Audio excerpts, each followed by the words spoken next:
An organism's genome is the entire genetic material of that organism, so the complete set of DNA. It provides all of the information required by the organism to function. DNA is a long chemical that contains bases represented by the letters A, T, G, and C. A gene is a section of DNA that codes for a particular protein.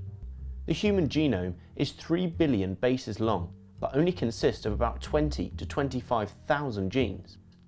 As an average sized gene is only about 3,000 bases long, this means that large parts of our DNA doesn't code for genes. The genome of every person on Earth is 99.9% the same.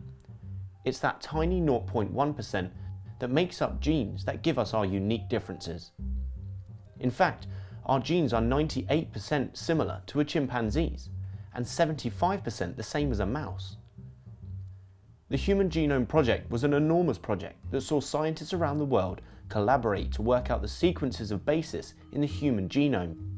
The project started in 1990 and was completed by 2003, 2 years ahead of schedule. And here is the order of the bases: A, T, G, C, T. Only joking. If I was to read out the bases, one at a time, for 24 hours straight, it would take a whole century, and I certainly don't have time for that. So, now we have the information, how is it being used?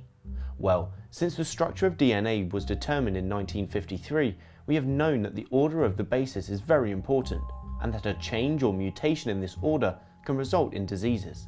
By sequencing the whole genome, scientists can use this information to work out the genetic causes of diseases, such as cancer, as well as developing treatments. The forms of genes, or alleles, associated with different inherited disorders have been mapped, which means that genetic tests can be carried out on people to see if they are sufferers or carriers of an inherited disorder. For example, a genetic test can tell if someone is a carrier of cystic fibrosis. By comparing the DNA of people living in different parts of the world, scientists have been able to trace human migrations. The out of Africa theory, that the first humans left Africa within the last 100,000 years, has been supported by comparing the DNA of people living in different areas of the globe. The evidence shows which people are more closely related to others. Because of all the data generated by the Human Genome Project is available to anyone to view free of charge online, means that scientists around the world can use the information in their research. This helps to increase the number of uses for it. There have been major advancements in DNA sequencing since the Human Genome Project ended.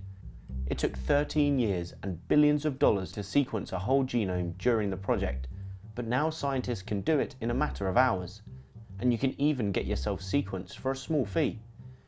These advancements will help develop new strategies for the prevention and treatment of disease.